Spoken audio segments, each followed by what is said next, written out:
So you're asking me if we're ready? Yes. Yes, we are ready. Okay, great. So whenever you are. Our guest today on Glengarry TV, this is the second episode in the series that I'm doing.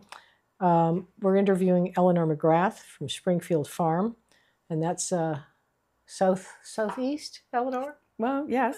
From here, yes. I don't know. But South Glengarry. Yeah, and Yes. southeast, I think, from Apple Hill, or is it? That's right, yes. Okay, Yeah. great. And as I said before, this will be a bit long, but there's so much, and I cut a lot. But Eleanor McGrath is a book author, filmmaker, producer, director, writer, and historian, and also an active member of the Canadian Celtic community. Her film company is Ardree. Is that right? That's correct. Ardree Productions. She's also an activist when she finds a story that needs telling and giving voice to those who otherwise might not be heard. Following the publication of her 2006 book, A Story to be Told, Personal Reflections on the Irish Immigrant Experience in Canada, Eleanor bought a camera and began making documentary films. Her first was Canada, an Irish story, released in 2011, about the history of the Irish in Canada, featuring voices from various parts of the country. It was licensed by Ireland's national television broadcaster, RTE1. Yes. Is that it? Yeah. Thank you. Her second documentary film, Alive from the Divis Flats, was released in 2012 and screened at several festivals. And in 2015 was the sole film for the Belfast City Homecoming. And it's about the life of her friend Hugo Strani, an Irish Canadian entertainer and a bigger-than-life personality from Belfast living in Toronto. And he's not a young man, he's an older man, and his experiences growing up in the Divis Flats during the Troubles. Eleanor McGrath has picked up more than a few honors for her work. Among her many awards, she received the Award of Excellence at the LA Movie Awards, and Alive from Divis Flat was the official selection at both the Toronto Irish Film Festival and the Belfast Film Festival. Eleanor McGrath also worked as a professional fundraiser for over 17 years, was executive director of the Ireland Fund of Canada for 3 years, and previously was an investment advisor at RBC Dominion Securities. Believe me, this is only a brief overview of Eleanor McGrath's accomplishments. What does come across is that Eleanor is insatiably curious, and when she sets her mind to do something, she makes it work. I think your husband Finbar would agree with that. And he helps. He sure does. But he also says she comes up with something, and I follow along. Eleanor and her Cork, Ireland-born husband Finbar McCarthy have 4 children they raised in Toronto and in, guess where, Apple Hill. In January 2014, after looking at several locations in Ontario, Eleanor and Finbar purchased Springfield Farm, an over 200-year-old farm with its original Scottish-built stone farmhouse on 118 acres, and that's just outside of Apple Hill in South Glengarry.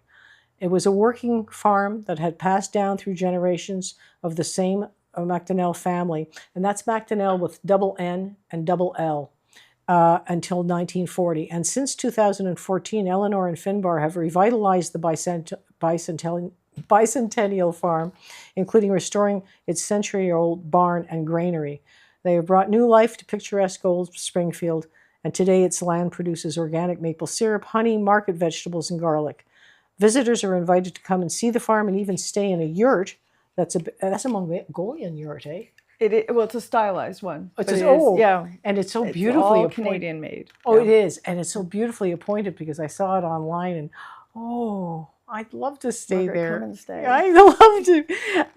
And you can book it through Airbus, and you'll see it on our website how you can do that. Now, I have to ask. I've read the story, but I have to ask you, what drew you to Glengarry?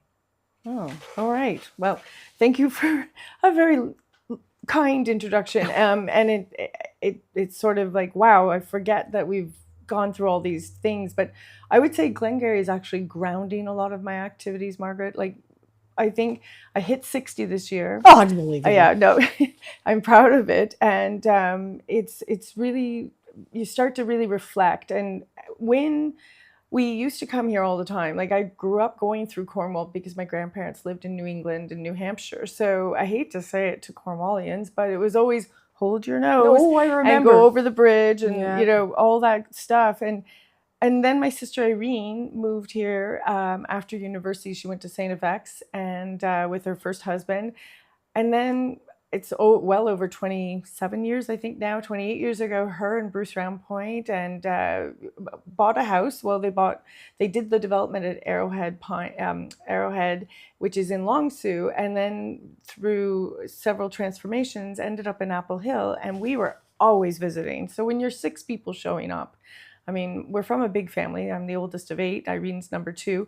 Yeah, you accommodate, but I think Finbar and I felt like that maybe we should get our own roots here. We love the area, and Irene, thankfully, as a real estate agent, took us around and said, you know, we looked at a few places, and she said, there's one I think you need to see. And I think many of the people watching would also recall, obviously, All Creatures Great and Small. So Irene, we stood in front of our little chicken coop and she said, look out. It's just like James Herriot. It's like So All Creatures true. Great and Small. And I'm like, wow. Literally walked into the house and I said, please put an offer in right away. And literally it was a deal done within a couple of weeks. We were very fortunate because Marie-France and Mike Shegnarak had lovingly restored this. They were Montrealers. I think a lot of people in the region know the Montrealers love this part of the world. You're one of them. And they took this sort of, I don't know how dilapidated it was, but it was definitely a rundown home, and they created this beautiful home. We have taken it to another level only because we've had a burst pipe. And so in the interior of our property now, we actually, through Irene and Bruce, who had restored the Martintown home, I think a lot of people know the mill. Oh, yes. But they did the stone home, so they knew what they were talking about. Across the way. Exactly. Yeah. And they said, do not put back any drywall. And so inside the interior of our home, you see the beautiful stonework that you mentioned earlier. The Scottish stonemasons would have come.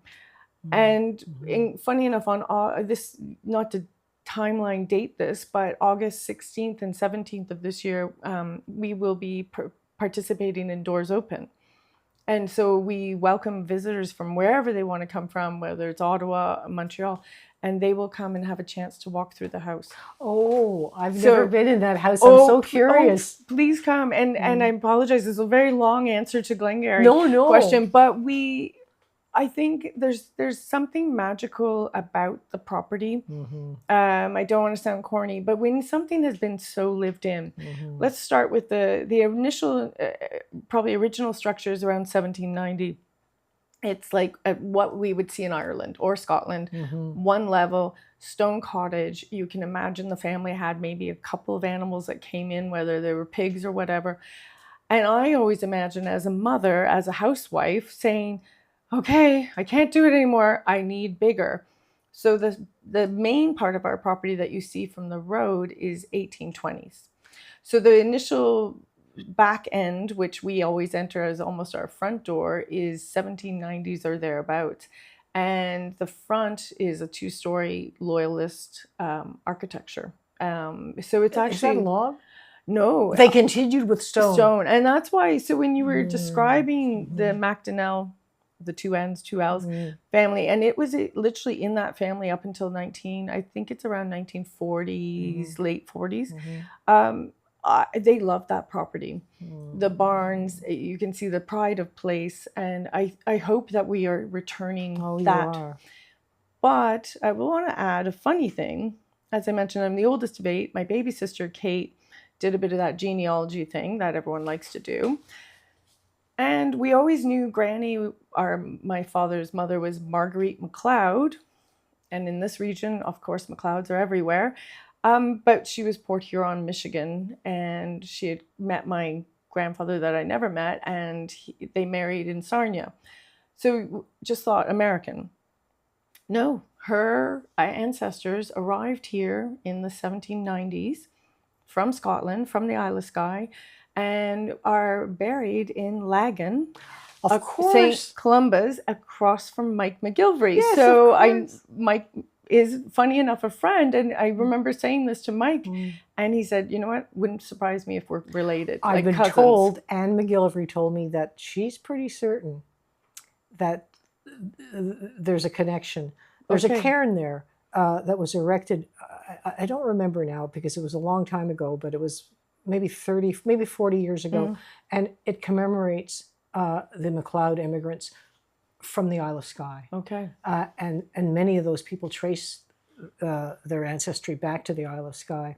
Anyway, I believe your sister is also a genealogist, right? I mean, professionally, she's a lawyer with Royal Bank of Canada, but it was one of those little things that I think she just decided, I'm going to take it one step further. And I'm glad Irene and I went and visited St. Columba's. Yeah. And it's just, I think that we were talking in our pre-chat to this, going on tape. I think what's missing, to be very honest, Margaret, and I'm putting it out there, is getting the ancestral homes of many of our community to get excited about where did your family end up.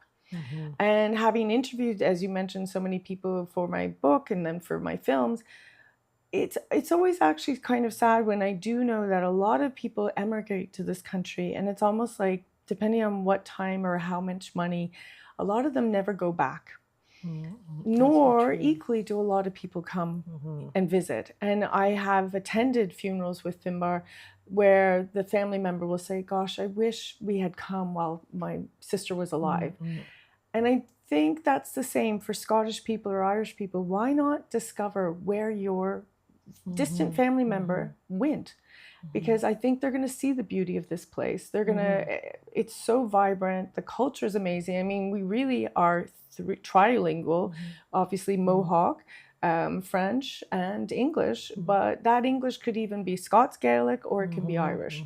And I think we're missing that. And now obviously the Dutch and now many newcomers. So people have to start getting excited about why did they come here. Now, Eleanor, your granny was... Yes, Margaret. Yes. It was MacLeod. MacLeod, but yes. MC, but there's an MC, yes. explanation for that, and your sister will find out.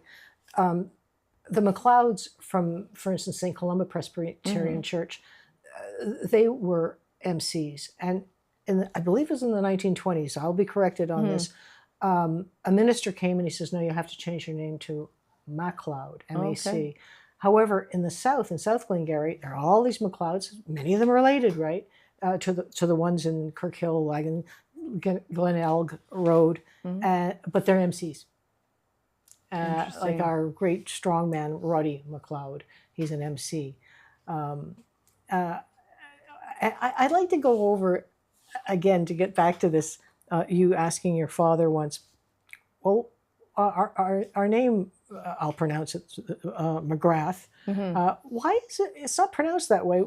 I'll let you tell the story. Well, I think it's my first name actually is Mary, Eleanor, of course, McGrath. And Mary was hard enough in the sense when I started school, it was, of course, immediately, oh, it's Mary, it's the first name. And I was like, no, it's Eleanor. So I already had that to sort of duke it out with the teachers. But the fact that obviously when you spell our name, MC and then Grath, it reads McGrath. And I was constantly having to correct, or I was shy, so I didn't correct. And I asked my father, can we not just simply say McGrath? And he said, it was almost a very, I want to say visceral reaction. He was, I don't want to say angry, but he was like adamant, no. And that was for the reason that, no, our name is McGrath. And so it's almost like visually do not even take in the TH. You could say that it's son of love because Gra in Irish is love. I'd like to think that. But I think it's also just recognizing the importance of someone's last name. I'm not always the best at pronunciations. I certainly cannot roll my R's in French. Me neither. But I feel it is very important to do your best. There's one area in Canada where they always get the pronunciation correct, and where's that? Newfoundland. Newfoundland. Always. Which is, it's lovely. And it's lovely not to have to worry about correcting or having to spell your name, but They get it. Yeah, they get it They right get away. it. And certainly in Ireland, but in the north, in Belfast, there are a lot more McGraths. So I'm not too sure if that's being partly related to more of the British, Yeah, it's the system. Protestant there. Yeah. Yeah. So, Yeah, I had noticed, I wrote that down about the cairn on Yes. Glenelg Road there east of Kirkhill.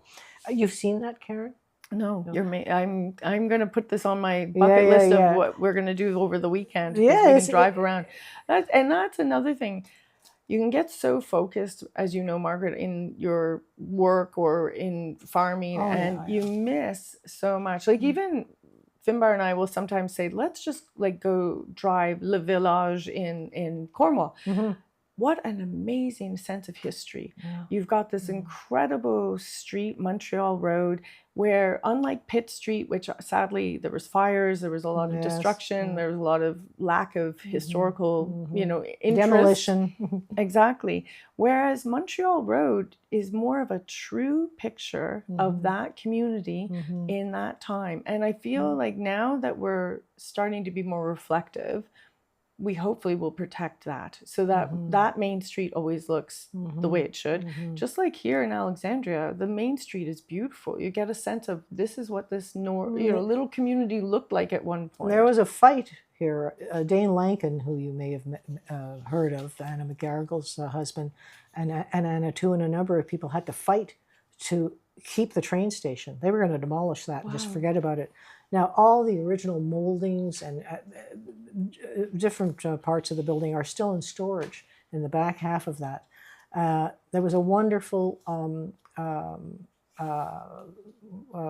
film theater here, and they tore that down. And during the 60s, a lot of the facades were changed and everything. Now, North Glengarry has a wonderful program where they want to persuade people to put back balconies, for instance, second-story balconies and that. But I know what you mean, and I do remember driving through here in the 60s to go fishing in Upper New York State, and it did look different. I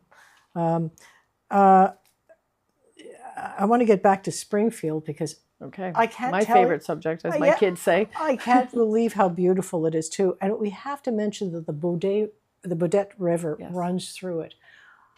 A river runs through it. Can you believe it? I mean, it's you mentioned all creatures great and small. There's also it's like Lassie's farm, except with a Scottish. Now, in terms of those paths lead up to your forest there. What is the acreage? It's 118 acres. It's actually 120. Just so you know. No, we have to get it right. We have to get it right. As Ben DeHaan very kindly from SDG, because I guess you probably know more than I would, but my understanding is that for loyalists, when they were sort of given these deeds, and I always like to make sure people recognize we are on unceded territory of the Mohawk Akwesasne. Always mention and that these deeds were given to the loyalists at 200-acre increments. Yeah. So our farm, it's kind of funny how it got parceled off, but I also understand, I guess Domtar would have owned it at one point and then sort of either gave it back to some of the owners or ended up giving it to SDG as the county. So our neighbours, thankfully, is SDG counties. Ben DeHaan and I have gone and we've hiked back there because on our deed, it's 120 acres. So I'm like, no, I'm not sharing more, of our acres. We have been very fortunate, and I'm going to reference Mike McGilvery because I think, as you know, we're Torontonians, really. We used to be the weekend warriors. We're now much more here. That's not really a retirement plan. It's just a desire. And Mike was great helping guide both Finbar and myself on certain things to do. And one of them was the Managed Forest Program. Oh, yes. When you think you've got 120 acres and you're going to pay taxes on that, or how do you even farm it to keep it as a farm. The Managed Forest Program has 60 acres now of our property. Oh, it's a wonderful It program. is a great program. And as you mentioned, what we've done is actually within that, maintained the meadows. And within that, we've actually established the first 18-hole disc golf course. Which was the most amazing experience. You were there for the launch. I had never even heard of this. And here we have the Canadian champion who's giving seminars, people who had never done it before. Can you explain this sport to me? It's so much fun, and it's a wonderful walk. I think it beats golf. Thankfully for someone like myself, I understand it because it is golf. So I've grown up golfing, but it was our son-in-law, and now our son-in-law, but then my daughter Madeline's boyfriend David, who said, you have to do this. Disc golf is the fastest growing sport in North America, if not the world. And I think we kind of nodded and said, thanks. Yeah, we'll take it under consideration. Well, Finbar was watching TSN, as he does, his golf, and they cut to this report about a man who had thrown a disc, so think Frisbee, and had thrown the disc so far, and it must have boomeranged or something. It made it so it was like the shot that was heard around the world. And all of a sudden, Finbar said, what was Dave asking us to do? Let's do that. So we, thankfully, a local person here, Daniel Blondin, was working with us. He had set up many archery courses at times. And so we were very fortunate. We knew what we were doing. Dave knew what he was doing, but Daniel knew how to execute it. So we've got this great course. So it takes you through our farm to help you understand. And then we worked with I've worked with St. Lawrence College. I've been so amazed by that wonderful institution here. We are very fortunate. Carla Kingston and Victoria Workman running two fabulous programs. But Victoria's daughter, Geneva, actually came as an ecologist, as a biologist, and did a whole different aspect of that walk and gave you, for the first 9 holes, what you might see on our property and what might be of interest. So, I mean, it might be even simpler things as an American raven, but giving you the Latin name, giving you what they eat, you know, here's milkweed. So I think sometimes we do forget, now that I'm more farming, I now know my plants, or I can identify more, but how many people from the city, they've never even seen a milkweed. As I pulled up some, I'm sorry for everyone out there who thinks you shouldn't pull them, but when you're dealing with potatoes, I want my potatoes, I don't want my milkweed. But they really do bleed milk. And as kids, we knew that. But if you're growing up in the city and you've never seen a milkweed, you don't know if you pull it, it has and people don't realize how important, well, city people now are planting it. I'm so happy. Because, of course, it's so important for the monarch butterfly migration. And, which is part of the species at risk, you know. And so part of, sorry, just to go back on managed forest, but that has been sort of, as they say out in Newfoundland, between the jigs and the reels, we got involved with soil and crop. We've been fortunate to work with them for species at risk. We are in the process of restoring meadows of indigenous grasses, native grasses, native wildflowers. It's a slow process. But it's really taken not just the time, but I feel like fortunately we did go organic. We went organic in 2017, and I feel that forced us to look at our property differently. It is not a lovely property in Banesfield. You know, from a farming perspective, it's not the flat land. It has the river running through it. But what we can offer people, and I always say it, is an environmental farm oasis. I love that term. But you know, like Margaret, when you come, I want you to sit and enjoy. I want you to see the orchard of 300 trees that we've planted, see Finbar's bees, but really start almost absorbing this knowledge and starting to say, wow, this is what all this sounds like. I mean, it's a very, very noisy place sometimes. I'm like, birds all the time, song sparrows, meadowlarks. And I mean, it's beautiful. But meadowlarks. We've got the eastern meadowlarks. We've got bobolinks. Also, this is so rare here now. Also on the species at risk. And why is it rare? I'm I'm sure you know, but I can fill you in. Yeah. Rare because our type of agriculture has changed to serve the world, which means that we are unfortunately taking away from eastern meadowlarks and bobolinks, for example, that nest in the grasses. The grasses. So when you remove nesters. that and you're removing their habitats, it means we're going to lose those birds, those species. I have to say something too. You mentioned that the previous owners of Springfield, Mike Shegranak is he's the head of well, I don't know if he still is, but he was the head of the Cornwall birding group. I can't remember their real name, and I think he worked quite hard attracting birds, and they will come. Like at Mike's, they had a scientist from Concordia University. She was able to see, now that he's gone, organic, sustainable. 52 species, many of which, like for instance, I haven't seen a meadowlark since I moved here 24 years ago. I used to see them everywhere when I was young. They're pretending they had broken wings, and chasing them. And also bobolinks you mentioned. But now I'm jumping subjects because you have a lot of wonderful events there. And one of the events that you've had twice now, because I think you reinvited him, was the world's leading expert on bats. He really is. He is. His name is Brian. Dr. Brian Hickey. Thank you. And Margaret, I mean, you've been a reporter. You've as a journalist, you've dived into subjects and you've done a lot of research. But you don't have to go very far in this community. No. I think that's the shocking thing. It's again, but maybe it's the isolation that we all put ourselves into silos without meaning to. So Montrealers might view themselves as this type of, gastronomy, and like you've got all these wonderful things in Montreal.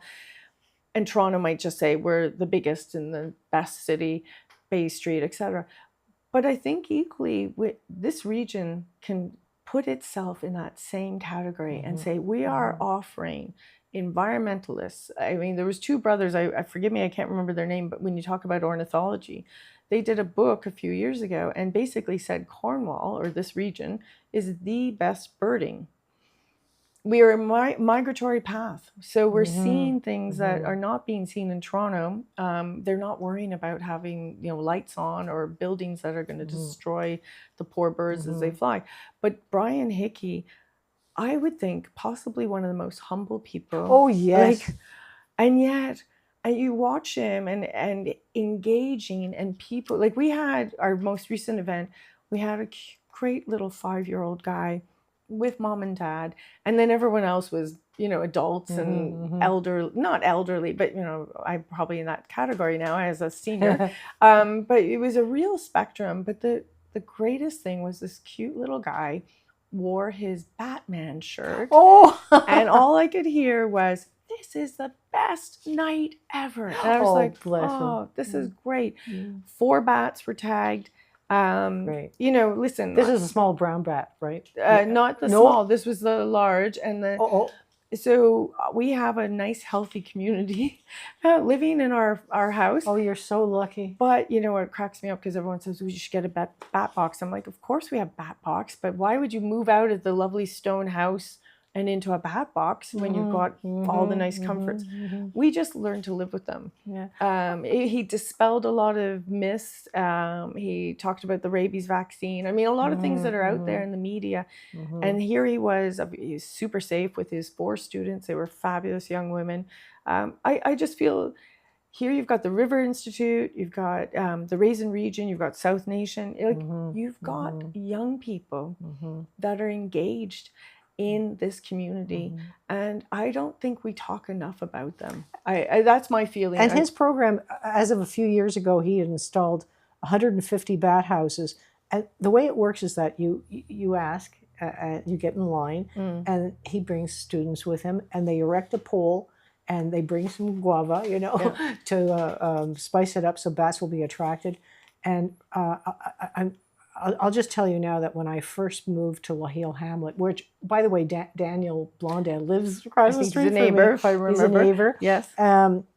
There were so many bats. It was so exciting to sit outside and watch them hunting. And I used to see them coming out of the shed of my neighbor across the way, like little squadrons. You know how they get out, boom, boom, Yeah. boom, boom, boom, and so beautiful. And there's been a lot of clearing. I don't know what the reasons are. Perhaps Brian could tell us the change of the light temperature of the street lights. I'm not sure what it is. I just kind of made that up, but I think it's part of it. And there are no bats now. And we had them in our barn. Our neighbors had them. They just, between 2000 and let's say 2006, they totally vanished. However, Brian goes to a neighbor of mine, erects these, they look like telephone poles, but they're thinner, and brings his students there, does the whole thing. And now I sit at my neighbor's house and I watch bats hunting mosquitoes. And when we had bats, we had many fewer mosquitoes. They have their own role in nature too, but it's really nice to have your property clean of them when you want to sit out at night. Yes, he did his PhD, Brian, in the Caribbean, and he really is one of the world's leading experts on bats. I did try to confront him with that stat, and he, again, as he said, it's super humble. He's so humble. But at the same time, I think in my introductory mention that even you have to tell people that. I think they have to cherish the type of knowledge that they're accessing, yes, and understand that this region, while it may not be these huge urban settings, it's offering so much more, and we have to protect that. I tell people, if you move to Glengarry and you say, "Oh, it's so boring here," well, you are not paying attention. Yes. There's something interesting going on. And I'm not just talking about the Highland Games, the Williamstown Fair, Maxfield Fair. I'm talking about Cooper Marsh, for instance. Yeah. Wonderful learning opportunities.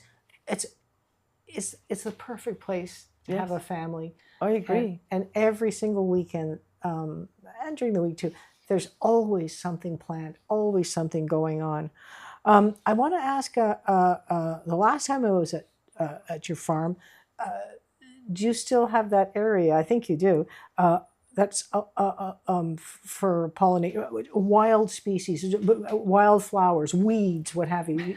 You mean my whole farm, almost, Margaret? Oh, it's organic. It's pretty much it's a battle of I've also grown to accept that our farm will never look manicured, but what I think you're referring to is really on the eastern side of the Baudette is the land that we call the Alice land, which is alternative land use. When we started transitioning into the organic farming, I recognized that if I was a neighbor, it's sort of like in Toronto, if you look at your neighbor in May and you're looking at their lawn and you're used to manicured, you don't really want to see that all summer long. So I'm on 25, we're on a lovely, very lovely county road with lovely farms. And I thought, you know what, they don't want to look at our farm with all of its higgly-piggly weeds. But Alice gives you a reason. So it's providing habitat. It's providing the biodiversity that you're referring to. That's going to be the pollinators. It's going to be the insects. It's like many levels. And it's going to be bats. And that was something we talked about, keystone species. Yes. And obviously Brian Hickey said, of course, as someone who studies bats, I'm going to say it's a keystone species, which means for many viewers, it's where does that species sit in the food chain? And if that is removed from the food chain, what happens? Yes. So people argue like bison would have been one of them. And Alice is something that's incredible. It's what farmers should look into because it took the pressure off of us as farmers or learning Torontonian farmers that we were going to get $100 an acre to not mow, not touch that land until July 15th. Well, actually, while we're here, our son Jack is right now mowing this land that we're now really trying to rewild, which is put into the native grasses, and that's on the Alice property. So today's date is July 30th. We've waited until then. So that the nesting birds, the round nesting birds have finished. And the fledglings are gone. And equally, you're not cutting, you're maybe leaving 8 or so inches. But what you're trying to do is prevent, poison parsnip. If I see one more poison parsnip, I'm sure a lot of your viewers will know that term. It's nasty stuff for getting on your skin, but it just isn't helping. But pollinators like it, so That's right. that's the sad part. A lot of the things I don't like for The one weeds- I don't like is the Phragmites. And I Okay, don't know so- if you've had any. It's a useless. It's taking. It's taking over from bulrushes and things that our native species depend on. That's one. I know that they use it in Europe for. It's a decorative, isn't it? Or It was brought here as a decorative plant. Yes. It moved from the east, actually. Some nursery brought it in, and Europeans love it because it's a very beautiful plant. They also used to use it to thatch roofs and stuff and to make dye. But in our landscape, it's nauseous. yes. I don't like it at all. Well, and so Alice, as you kindly raised, it goes hand in hand with the managed forests, the organic focus of our farming, and it was really sort of saving us a little, gave us a little income for doing nothing, and I can rationalize, to any neighbor, no, I have to do this, it's like my tenant. How many acres of forest do you have there? Well, if I said 48, that's probably accurate for bush. We have actually 6 acres of the sugar maple. Was that the original from It probably, I would say the McDonald's, because every once in a while you come across a whole sort of group of bottles and things that they were working on. And there is unfortunately, it's not a sugar shack, but it's like the remnants of on the property. So that's a historic. It would have been planted with intention. Wow! And the remaining bush. When was the last time that was clear or logged? Well, not that I'm aware of. So when Ben DeHaan and came through with South Nation, they still term it as a new forest, or like it's not obviously an old forest. But they argue that you should look after some thinning and things like that. But it's long on the list to do. There's so many other things I have to. Nature appreciates it as well, even the fallen material. Exactly. So let them have it. Now, oh gosh, tell me that's last one. No, please. No, there's more. No. When you arrived here, I think you began. I may be wrong. Lecturing at St. Lawrence College. No, excuse me. No. But when we started the sort of learning how to farm. And maybe if you don't mind, I'll just talk about our events, Field to Feast, which is sort of a segue into that connection. Because Finbar is from Ireland, and people who've traveled to Ireland or Italy would have experienced agritourism. And Ireland actually has a place called Ballymaloo House in East Cork. And that's where Finbar's from. Yes, well, he's where their family went for their holidays.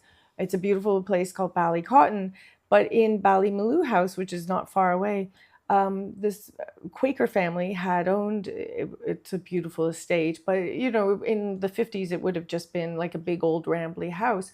And Myrtle Allen started serving dinners in her family home, and that was, I guess, the income. So it was, come to my home and I'm going to give you a very good Irish meal. If you look up Ballymaloo House today, Rachel Allen, Darina Allen, Tom O'Connor, and then how many people have left that place as a cooking school and opened up their own restaurants. It's one of the leading places in Ireland to get, or not just organic, but real taste of field to fork. And I think that was a huge inspiration for when we started to look at, well, we're not farmers. What can we do? And you mentioned the yurt.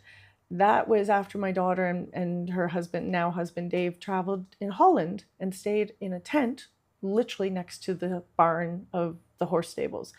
And I thought we could do that too. It takes some time, but I feel one of the biggest connections, and maybe you as a Montrealer, you would know, people from the city are looking for authentic. Yes. And they don't have that. And they're looking to understand food, especially after the pandemic. If we start saying our terroir, our soil here is something to talk about, one, it'll get our farming community excited about what they own and have or steward. And for us, it was a way to say, you know what, come and taste the terroir of Apple Hill. And I have to say, Apple Hill, when I first heard it, I was like, come on, there can't be a place called Apple Hill in Ontario. The Macintosh apple. I know, but it was the cutest name. And I thought, come on, like this is, and I think for all our friends in Toronto, it was the same. Like, you're kidding me. You live in a place called Apple Hill. I'm like, yeah, we do. Gosh, I kind of forgotten about it. It's so much a part of my vocabulary and thoughts of it that I. But it's it true. is such a lovely, poetic, lovely musical place. And I think when you talk about the terroir, that's what we started to do, which was field to feast, it was a field and feast. We were so fortunate to work with the Irish government through the ambassador in Ottawa. What a year that was for Field and Feast. And they sponsored Chef J.P. McMahon, who runs several restaurants in Galway, Ireland. He is a top Michelin two-star chef. Yeah. And J.P. came, but we had already begun a really wonderful partnership with the Indigenous Culinary Association, Chef Joseph Shawana, who's from Wacomican, or people would know Manitoulin Island or Wiki. And he's Michelin trained too. He is, and they're I think Cordon Bleu, and then he teaches at Humber, and then Chef Chris Commandant, who is up at One Elgin. We were so fortunate. That was the most and amazing. Aquasosny Darius White, who another fabulous man. So we had all these guys, and there's Chef Margaret and all these mixes of our different events. So we really found a niche for our farm. I always say, we may not be your best farmers, but how about this? I will promise you, we are passionate farmers. We're passionate about this region. We love our soil. And to share that, and the chefs. And it's an outdoor. It's outdoor. Gastronomic. And that is something we're working with, say, Beyond 21, which is where Chef Margaret McCormick is based, thankfully. And our family loves Beyond 21. I have to say, my sister Irene is how we all ended up connected, but I'm talking about my parents, my brothers, sisters. I have a cousin who has Down syndrome, and I know Beyond 21 is really working with people with variety of different areas of like disabilities or things. But the problem is we forget after the age of 21, where do they go? I know. And it was Tish Humphreys and her husband who really had some vision that was incredible to start working with families like theirs that needed a respite or at least a few days. And it's such a happy atmosphere too. The people are amazing. Yeah, both the staff and the adults that are there. Yeah. So again, Beyond 21. So with this partnership, I was just going to say, Margaret, it allows us to have a commercial kitchen. The access, as you know, is so important for Eastern Ontario Health. We really want to make sure that when you're coming to our farm, you know, they've looked after everything and they're serving food properly. And even though it's served on an open pit or fired up, you're going to see some fun things. Like your outdoor wood-fired pizza oven. Yeah, we love that. And Margaret, thankfully, loves making pizza. Yeah. So yeah, it's been. But it wasn't just pizza. The most amazing, many courses, absolutely delicious. We have to mention too that this is takes place under a huge tent. Yeah. So you can see the sun setting. You can look over the vistas of the farm. It's a dream. Well, I mean, sometimes I say to people, like none of this happened like very quickly, and I'm glad sometimes things have stalled me in my dreaming, because for example, we have this beautiful little cute baby barn, as I call it, that my brother-in-law Bruce Roundpoint built. Thank God, he knows what he's doing. He's an iron worker, a retired iron worker. And we started the stone wall, and it got stalled. And I would come out at like 5:30, 6 o'clock in the morning, and I'd actually lie on the stones and have my coffee, sitting up, of course. And all of a sudden I realized what was supposed to have been just a stone wall. I went, oh my gosh, I missed the sunrise. So we, as you've mentioned, the sunset, but we get the most perfect sunrises. So now that wall has 2 lovely windows. And so sometimes when you think you should be able to do something really quickly, have that patience, which is not my virtue, and yet step back and you might find a better way, a better outcome. We have to mention too that it's not just this amazing gastronomic experience. There's music as well and dancing. Oh yeah. Well, I mean, Irene and I, like, because people would know my sister Irene Cameron, because as I said earlier, she's real estate. She and Bruce have done their development in Long Sault. But Irene and I in Toronto, we grew up on a street called Cornish Road, and if you studied literature, Hugh Hood lived on that street. Like, it was Angus Robbie was my dear friend, but his father Rod Robbie actually was the architect of the Sky Dome. Yeah, like, it was kind of an artsy, eclectic, sort of cool little street. Tons of kids, my family being the biggest, and they did a street party, and every year we'd have a caller come and do the calling for the square dancing. Oh. And I think that's why Irene and I grew up. It was this yearning for the rural life. My dad loved farms. We grew up going to visit our friends with farms. My dad only later just shared, when we bought this farm, he was mucking out in Bayfield because the family, his aunts and uncles owned farms. So I always think we're only actually 2 generations removed from farming. And Finbar worked. Oh, he worked on so many farms. Oh yeah, if I have to hear those stories. But he worked on strawberry farms. He worked in a slaughter.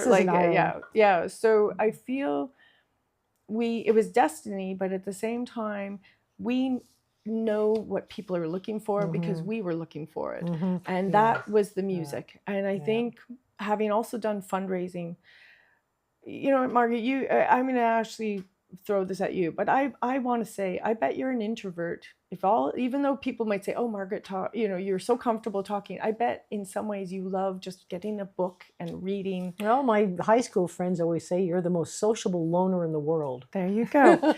And I think when you start to realize that, music breaks that down. That's so true. And when we do house parties or anything here, I love musicians, because if someone's shy, they don't have to excuse themselves. They can actually just sit close to the musician and enjoy what they're hearing. And I think that's why our parties always have to have music. They always have to have food, of course. And of course, a little Irish whiskey doesn't hurt. And you have an ambassador. Yes, exactly. And having an Irish ambassador. So where we're going next, I always say wait and see. That's why this year was more of a focus on the environment with Dr. Brian Hickey. We're doing events coming up with the doors open, as I mentioned. And then the following week, we're participating with Eastern Ontario Ag. And they're going to come on site on the 24th. And we have an Indigenous chef that they've coordinated with from Akwesasne, who's going to provide a beautiful breakfast. So we're not necessarily doing the same, but I think it's good to change things up. You're taking a year off from the big production. Yes, and it is a huge production, the Field and Feast, and yet when you're there, everything seems so easy, and the courses keep coming, and there's anyway. But what a preparation it must be to do that. And this might then help me go back to our lovely St. Lawrence College. Sorry about that, but I kind of get on a different tangent, but at the same time, so St. Lawrence College, when we first started doing Field and Feast, recognizing right away, as you just said, you can't just do this by yourself. You need a team, and we can't afford a team in the sense of like a restaurant. And it was working with these 2 professors, Carla Kingston and Victoria Workman, who brought their students on board, and we became a co-op project. Absolutely the best thing. I would recommend it to any business looking. These students are wonderful. They're mature. They're coming from other countries. That's right. It's amazing. They're bringing insights and I interviewed enthusiasm. They couldn't believe their eyes. Yeah, but they're equally. They're so much fun. And they continue to volunteer. Like, so when my uncle was visiting from New England this winter for maple syrup season, all I had to do was call a few of these great students and say, do you guys want to come and help maple syrup? Tapping? Oh yeah, they were there. It was great. Now the farm is producing maple syrup. Yes. Your market vegetables that are available, I believe, to We're pick doing up at the farm. We have a cute little farm stand. Again, thankfully, Daniel Blondin was able to build this. I sent a picture and I got what I wanted. But it's great. So we can just put it out by the road. And yeah, we have garlic is just about cured. Garlic, we have And raised beds, by the way. raised beds, because when you're dealing with a part-time farmer like myself or even weeds, I want to find it easily. Yeah. So it's great. And we have winter wheat that's just about to come off. So I'm going to learn how to combine with our Massey Ferguson combine. Oh. So while I'm taking a year off on certain events, I'm forcing myself to learn skills that I should know as a farmer. Let's talk about the oats, because that was an important thing. You won first prize at the Ottawa Farm Show. I think that was 3 years in a row. 3 years in a row. Now I'll give you the punchline, because there's no competition. Oh. But that just shows that we participate in EFAO, which is Ecological Farmers Association of Ontario, offers a small grain, and it doesn't matter, it's organic, regenerative, cash, conventional crop, anyone. They want people to start looking at new grains to bring into our community, into our region. And so oats was always a dream. And we've been thankfully good, but you don't see oats being grown here. Growing up, hullus. I remember it was part of crop rotation, or I'm not sure, but there are always oats being grown. Well, I think it's more forage oats. It's very rare that they go to the trouble of ours are hullus. No, these were for horses. Yeah, so hullus oats will much easily sort of separate from their little skin, so you have the seed. So I actually hold back our seed. We plant from what we've saved the previous year. So all these skills that I guess would have been years ago what farmers I love did. what it looks like too, because it doesn't look like soya or corn. You have those yellow swabs. It's so beautiful. Margaret. And then we have a lot of weeds. It's like, it's not a uniform, that's for sure. I'm looking through my notes here because you mentioned St. Lawrence College. Well, as a matter of fact, you got an honorary degree from them. That was a big deal. It was a big deal. Yeah. You were quite emotional about it. I was. And I think they sprung it on you too. They did. And I think, part of that was for the work that I've been doing since we arrived really on agritourism. And I feel it goes back to what I've been saying throughout about Glengarry, about SDG. You couldn't have asked for a better place to purchase a farm, to be part of a community. And I feel, while everything is focused on Prince Edward County, or as they call it, Peck, also a lot of things more focused on Niagara region, Niagara on the Lake. Where Ontario began might not be the best moniker, to be honest, of how to approach this region. Because it's almost like it evolved. But it really is, when you and I were growing up, and history books would have said Lower Canada and Upper Canada. Yes. There was a lot of that. But what I think now has to be stressed is the incredible cultures, the incredible history, and really connecting people back to a time where, our first premier of Ontario came from here. A lot of the explorers came here. Yeah. If you're Catholic, the Bishop Macdonnell was here.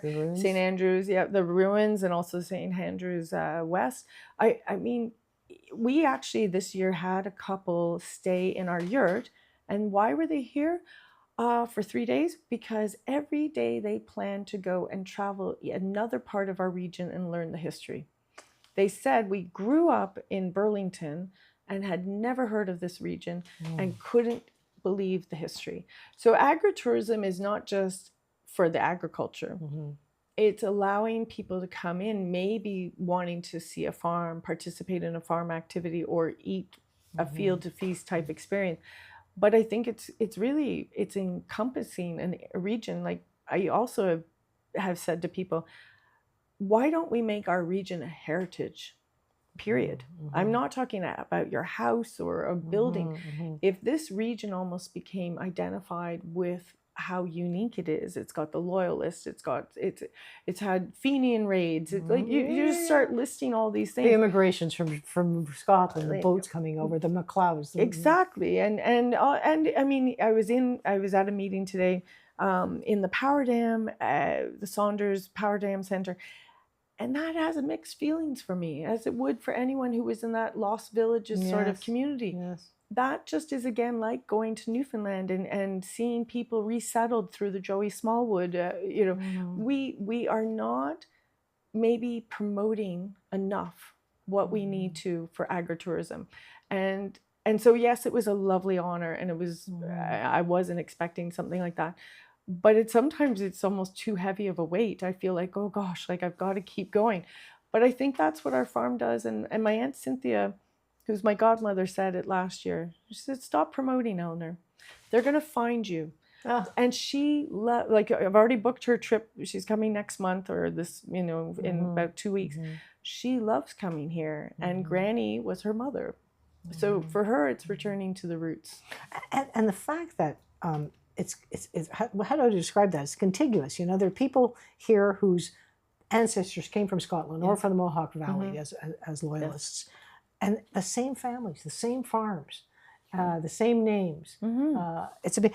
Oh, and by the way, to mention another thing, in 2018, Eleanor McGrath was named South Glengarry's Citizen of the Year. That's 4 years after she moved here, for her staunch support of agritourism and environmental responsibility. And it was 2 years after that in 2000. No, excuse me, it was 4 years after that in 2022 when you got the honorary diploma from St. Lawrence College. You mentioned you work in partnership with a number of organizations. Did you know about these organizations before you moved here? Oh, no. You know what? I think it's like anything. You have to survive. I mean, first off, Irene and or like Finbar, myself, Irene and Bruce, and all our kids would go over to Upper Canada Village many times. Irene's favorite place, and many Glengarians work, by the way. And 6 in a car, and Judy Neville, who I was so fortunate to know, who was so involved with the Ontario East British Home Children family. Oh yes, she was a wonderful Jim Burnell's sister, and I just have to say, like, we again back to this history. So. For me, having studied Canadian history, Susanna Moody, Roughing It in the Bush. Oh, yes. I have a first edition. Oh, wow. I'm jealous. Yes. Catherine Partrail.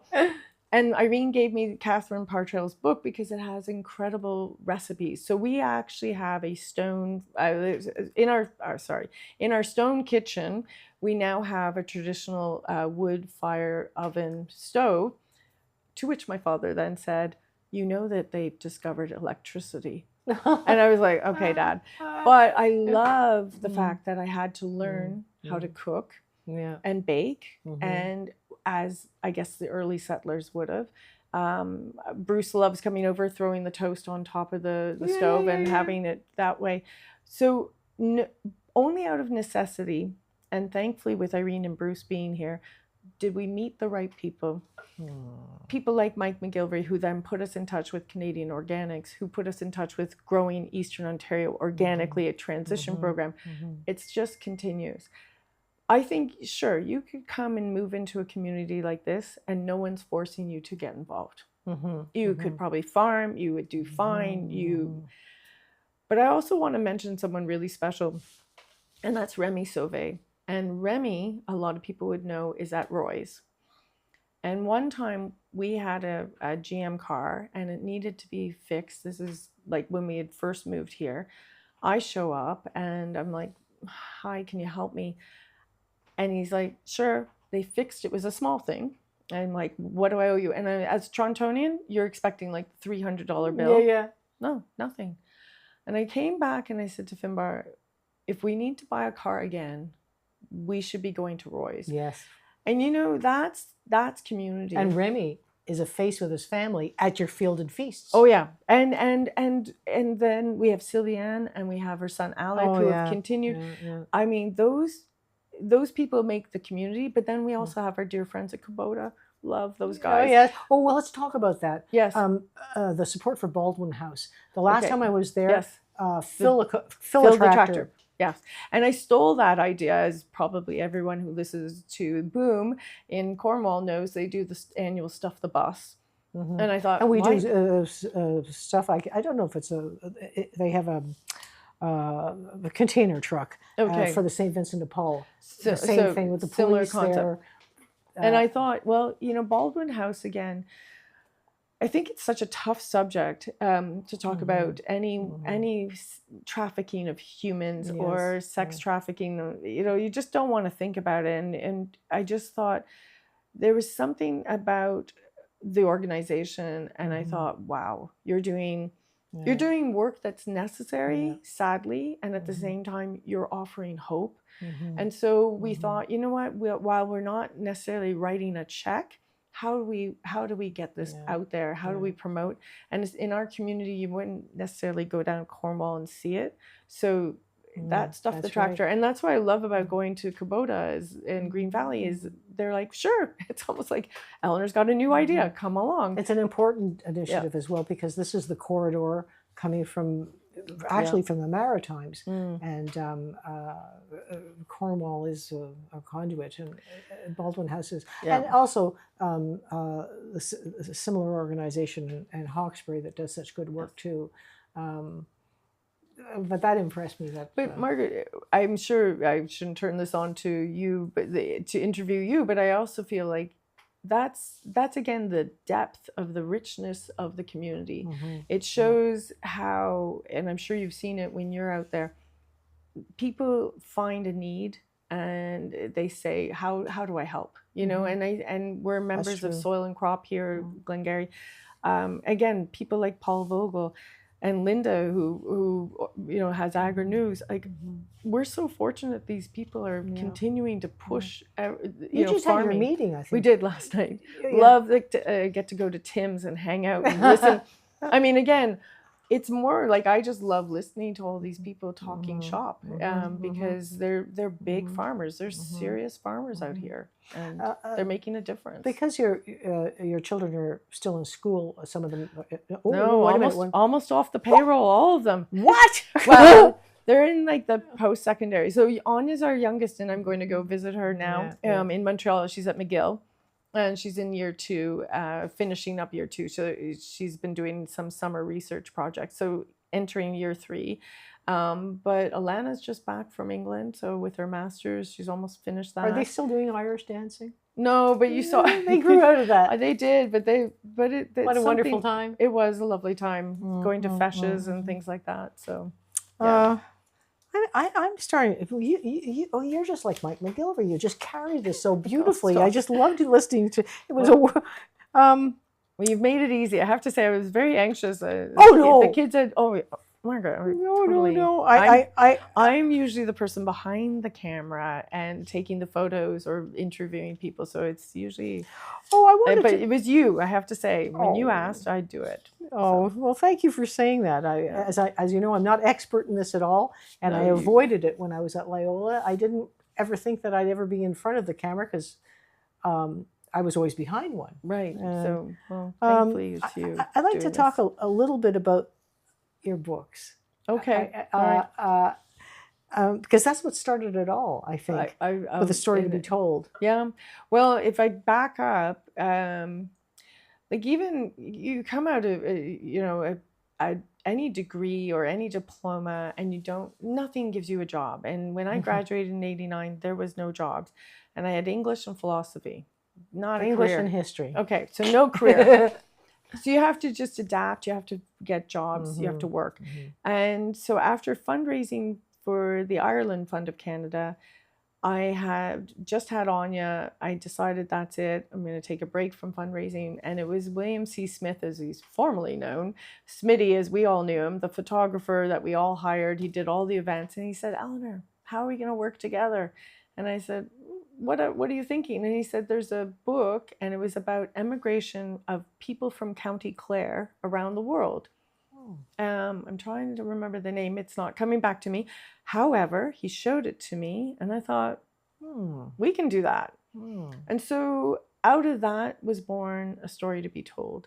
And it basically was almost 2 years. And when you said Finbar, thankfully just says, sure, goes along with it.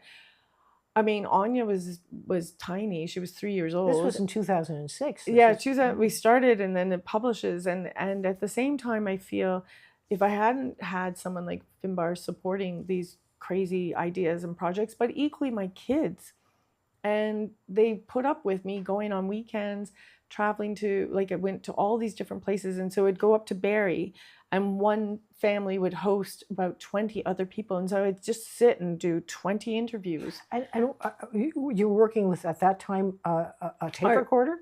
Totally. Oh, yeah. When John Doyle, who was writing for the Globe and Mail, who wrote a book on football or soccer. Anyways, I said, oh my gosh, I'm sorry I'm late. And I showed up at the Globe and Mail head offices to interview him. And I think I said something like I couldn't find tape. And when I showed up at the tape recorder, he goes, oh God, I thought you were joking.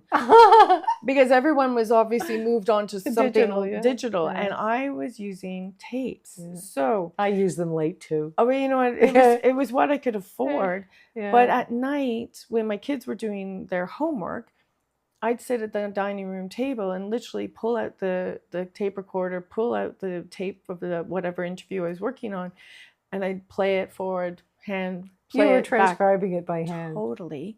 But to the point that my kids were getting so good at the accents. And so I'd be back and forth trying to figure out what did that person say again.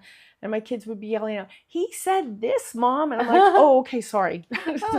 But so in some ways they were a part of this. And I had the fortunate, incredible experience to meet Bob White, who was just an incredible person, and he was the founder of the Canadian Auto Workers. I mean, John Turner, our former Prime Minister, was a dear friend who supported this, who gave a forward.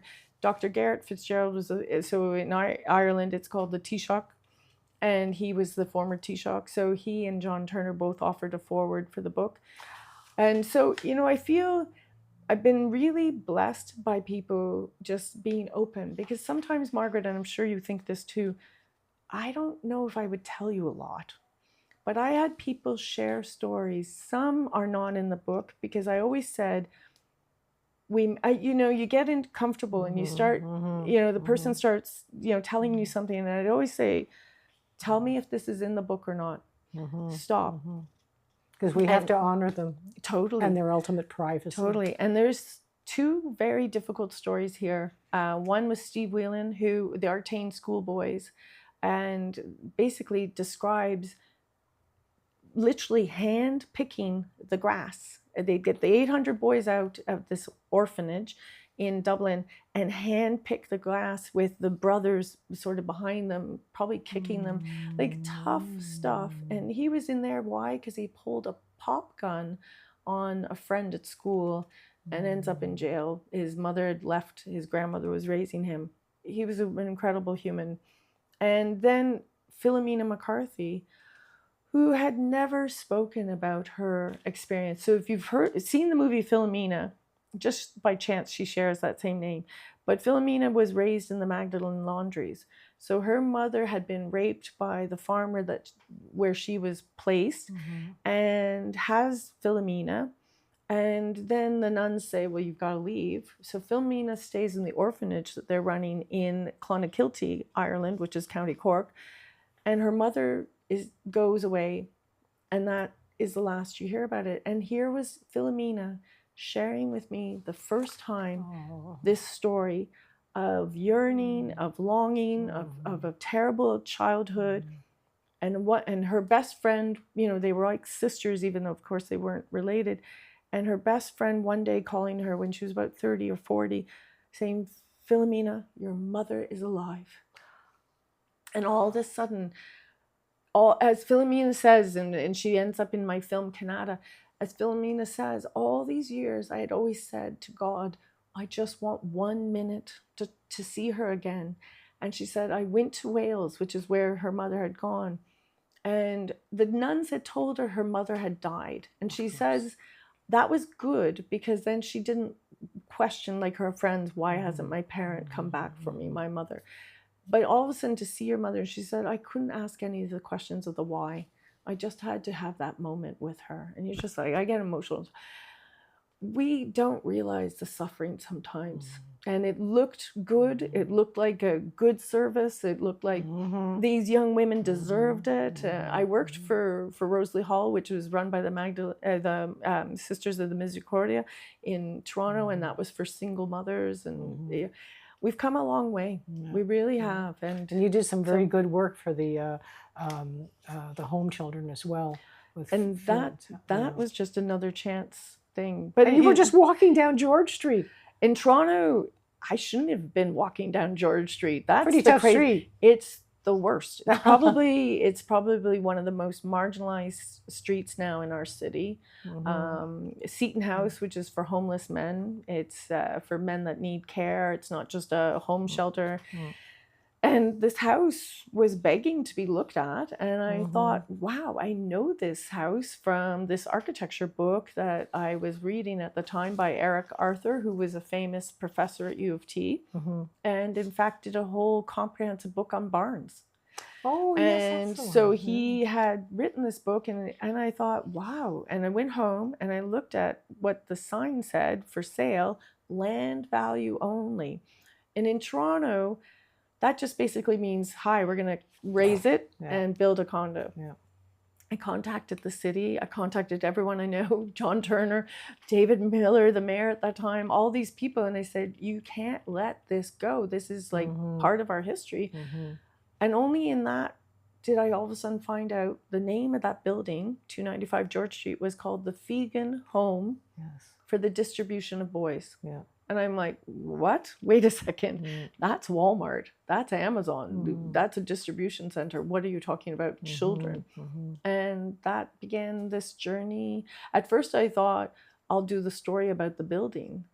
And that became a 4-year journey, which took me across the country and even to Ireland, to uncover what I never had heard about, which was the British home children. And we had many of them here as well. In fact, our great war hero, Claude Nunny, who our Legion is named after in Lancaster, he had a positive experience, I think. Maybe not in the war, but he was decorated, of course. But there were a number of reunions that I covered for the paper. And I couldn't believe I was meeting these people who had come over. And some of them had wonderful experiences, took over the farm, as a matter of fact. Others not so good. And there were women as well. There were girls, excuse me, not women. There were girls that came over as well. And Jim Brownell did so much great work with that RMPP. Well, he is the reason. Well, it's his grandmother who her arrival day, September 28th, is the reason that Ontario first had a home child day, and then through lovely and now just recently deceased incredible human Guy Lauzon, who then took over that, as he probably would have argued. Judy Neville really pushed it, and Judy was incredible, a force, and basically that's why Canada now has September 28th as its British Home Child Day. And there was a stamp, and that was but that stamp, 2011, is the same year I discovered this house, and I had no idea, and I love stamps, but I think that's the point, that this chapter of history remains untold. And it was equally like all of the work that I've done is because I always say I'm just a junkie for stories. And you're such a great storyteller. I know, but I just love listening to people, and maybe it comes from my mother, who was a really gifted storyteller. And maybe it's the Irish heritage too, and it could be the Scottish. I have to mention Deborah Waddell, who's she lives now here. She's not originally from here, but she, not that long ago, spoke in front of the Historical Society, and she worked for a number of years on the Glengarry home children. And I'm not sure if that was recorded, but she's done some very, very good work on that. And it was a full house for that too at the Historical Society. My gosh, you've spoken about a lot of things. I just have to mention one thing, and that was live from the Divis Flats. I met your friend, Hugo Strani, who is a larger-than-life Toronto entertainer, DJ. He's performed in Los Angeles even. But anyway, he was at the 2022 Fielding Yes, Feast. the big one. The with big one. With Yeah. J.P. McMahon. Yes, and the Irish ambassador was there with his family, and who had brought over that wonderful chef. And I just have to change subject for. Can you imagine the chef coming over, and you will be cooking with 3 Mohawk chefs, right? And I remember interviewing him, and what he had a blast. Oh, they were supposed to all head back to Cornwall for various accommodations at like Best Western or whatever. Oh no, we had a full house. They crashed. They all stayed at our place. And no, you know what? Hugo, again, back to storytelling. I mean, you met him. He is truly a gifted raconteur and has this incredible radio station. A very humble person. And for when I first did Canada, which was Canada, as many of us know, is really the Indigenous name of our, and it was sort of like misheard whether it was by Champlain or not. But that's sort of how Canada has evolved. And I thought, and Canada, an Irish story. And it was because at the time I was beginning to understand from Bruce, my brother-in-law, a lot of what had gone on in communities like the Mohawk community. We never had been any education on any Indigenous, like it's a shocking gap in our education system that none of us had learned about what it was like to be on reserves or what people went through. And so one of the key questions I asked everyone I interviewed for the film, which was the extension, like going on to film from the book, was what stereotype about being Irish do you not like? So then when I interviewed Indigenous people, and I went out to Batoche, which is in Saskatchewan, and that's the sort of the base for the Métis there, it was the same question. And the then president of the Métis Nation out in Saskatchewan said, racism is racism. And, you know, colonialism has really imprinted our world. And sometimes we recognize it and other times we don't. So out of that, Hugo would have given his answer. My editor of the film, Richard Vanden Tillert, looked at him and went, that guy's got a story. And I had known Hugo for all these years. But you know, when you know your friends, you know them as friends, you don't pry. And I started realizing there's a story, I'm going to chase that one. But I thought it was more on why Hugo hadn't become famous. You know, why was it that we all knew about him in Toronto? He was so important to a community, but what was sort of the reason, what makes someone famous or not famous? And I was almost toying with the name like Ordinary Man, or, you know, like I had all nothing ordinary about him. Not at all. And but one day I couldn't actually speak. I had laryngitis, and he was like, no, you got to come to the studio. And I'm like, oh God, I can't talk. So I get to the studio, I have a coughing fit, and he's on the radio, so you got to jump out. And I say, can you just tell me what Divis Flats was? It's one of those magic moments, and anyone who's filmed anyone, all of a sudden I went back and looked at the film footage and I went, oh my God, that's my film. He gave an angry answer. He gave a very raw answer. Can you tell people the Divis Flats? Divis Flats, and that's like that. Well, Belfast. It's exactly how I didn't know. Divis Flats in Belfast, as Hugo described it that day, essentially was a way of putting a huge community, the St. Peter's community, which would have been like 2 up, 2 down Victorian row houses, a place where people knew everyone on the street. The kids would run and play.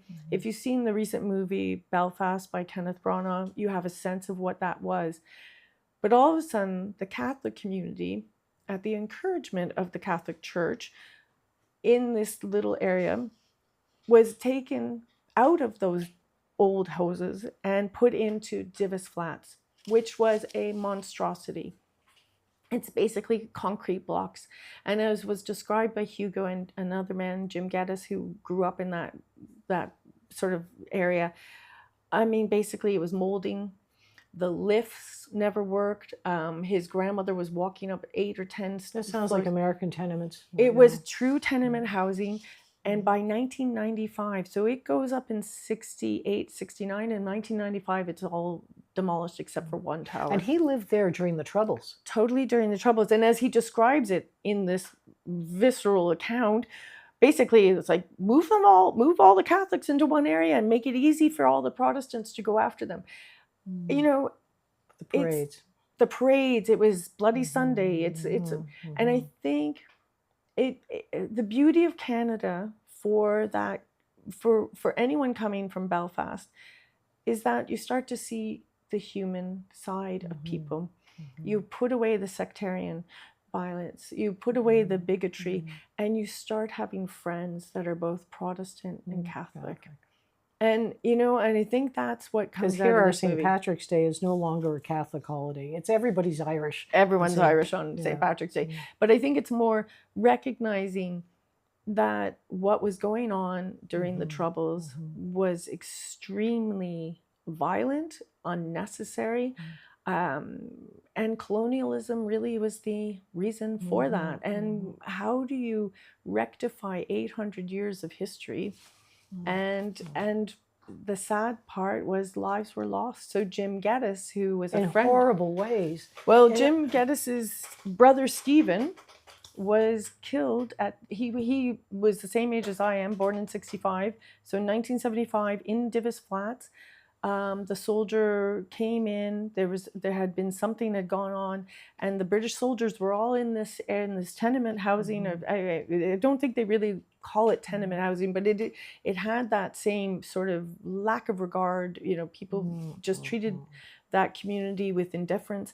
And poor Stephen Geddes, whose father was Protestant, mother Catholic, but raised in the Divis Flats, a plastic bullet, which I had never seen, but Hugo brought me. Literally, it's this big, as a cylinder, and Stephen was killed. Many people killed And all with he was plastic, doing was so-called playing. Oh, yeah. Playing as a kid. And they still have not finished that trial about rectifying the fact that he was killed by a British soldier. So I just, you know what, that movie, I did it all. I filmed, I edited. It may not be perfect, but it's raw. And to go to Divis, as I did, you mentioned I went for the Belfast Home Community. It was screened in Divis Flats. And it was the sole film selected Sole for film, that. and it was, I was so nervous, as I'm sure you can imagine, that I'm sharing something about this community from the perspective of a Canadian. Yes, I have Irish and Catholic and Protestant, you know, Scottish Protestant in me. But it was the fact that Mr. Geddes, Jim Geddes' dad, Stephen Geddes' dad, came up to me, and I thought, oh God, he's mad, he's upset. No, all he did was this. He couldn't even talk. He just held me. And I just remember going, I was in tears. I was just like, okay, I may not be perfect on all these things, but if I've helped this family heal in some respect, or helped share how many people like Hugo Strani and other immigrants come to this country with so much story behind them of war-torn, and move forward and bring up children and do community works. Like Hugo is a huge volunteer. We need to honor these folks, and especially now. I'm sorry to turn into a bit of the preachy moment. This is but good. I feel like we're missing the boat when we don't recognize that other than Indigenous communities of the 600 plus nations in this country and across North America, we are all settlers. We are all immigrants. And many of us have come because of potato famine or other things. We need to just start being good neighbors. And that's what I find in Glengarry. But we've got to cherish that. We've got to nurture that, because otherwise it gets too easy to forget that. How And can people see this film? it's online. It's on Vimeo. I never released it per se. Anyways, but if they go Ardri, when you asked ARDRI.ca. That's your production company. Your And film if you go production. on that, it should have the information. But Ardri means High King in Ireland.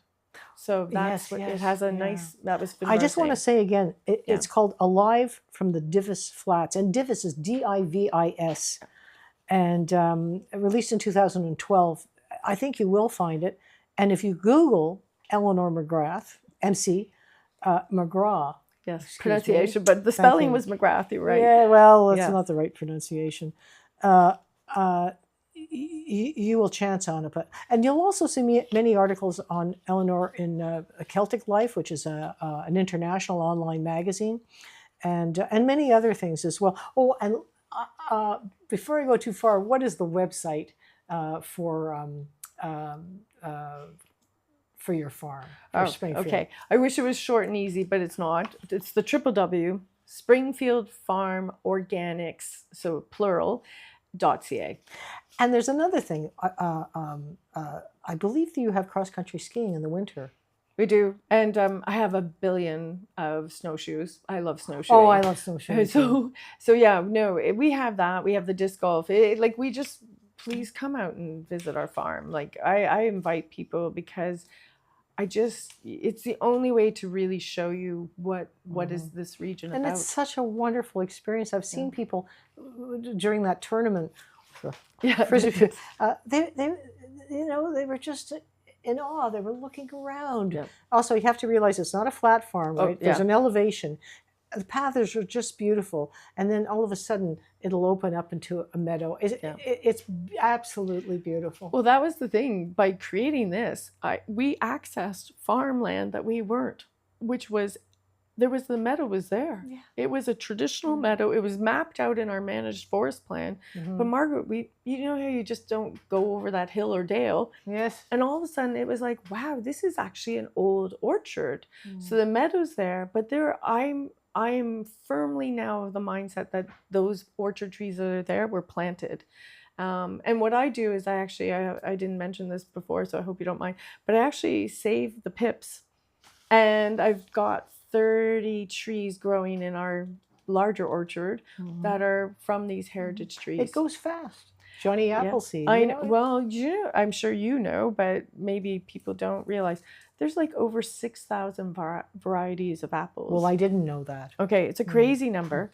And that because obviously marketing consumers, what we're sold, you're down to like 120. They don't travel well. I just love. We used to call them. I don't know on the farm in Brome, love apples. I'm sure that's. Okay, that's those lovely. are the white ones, and of course. The minute that you take a bite out of them, they oxidize. Yeah. So these, and also all the wonderful cider apples that they had. Yes. My mother used to graft them. She would go into the woods and find an old orchard and bring it back and graft it onto a more regular. I don't know how to describe this. No. But lastly, again to go back, people can come to the farm. They go to the website. Yes, maybe that's the give best you a way. phone call and come and see your stand and Finbar's wonderful honey. Oh yeah, did he win a prize for that yet? No, but he's so proud of it. He's actually going to be participating in the Glengarry the honey. Oh my gosh, it was last year was at the Pioneer Museum. This year it's going to be here in Alexandria. Oh, wonderful! I want to say that was a great event at the Pioneer Museum. It was, and so he's participating again, and I almost think it's the 22nd or 23rd. So don't quote me. I better pay attention to that. It's coming up of August. Of this, August. Yeah. Look it up because it's a wonderful thing. Yeah. I didn't know what to expect. I couldn't believe how many wonderful honey growers we have here now. And plenty of challenges as well with bee diseases and what have you. But I think about Margaret Stewart, and we have prize-winning apiaries here in Glengarry. Yep. And it's beautiful because it's Margaret Stewart, for instance, it's in Glenroy. She actually grows goldenrod and what have you, so that people who have allergies can eat that honey and get a little bit of homeopathic resistance, boost their immune system. It's an amazing thing going on here. Yeah. One last thing to talk about. What would you like to say? One last thing. Oh about- gosh, I feel like that's a Brian Linehan type question. Well- Well, I'm going to date myself because he was one of the best interviewers, as people might recall, on City TV. But Brian Linehan was amazing. That would be a question he'd ask, or Elwy Yost. Oh, well, we Yost. I love Elwy Yost. Oh, How about this? One thing coming out of just doing documentaries and storytelling is, while often I think we think someone else is a better story. I've interviewed now easy 300 people. In this book, I decided the equitable way of doing it was by the decade of arrival, because I had housewives and I had titans of business and CAW presidents, and how do you make everyone the same?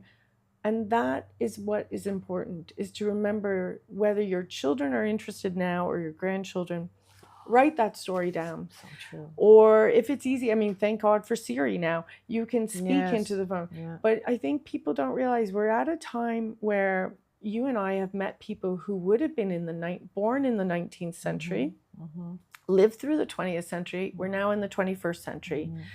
When I interviewed people, I met people who remembered the electrification of Ireland, and I'm sure there's people here in this region remembering electricity Absolutely. coming in.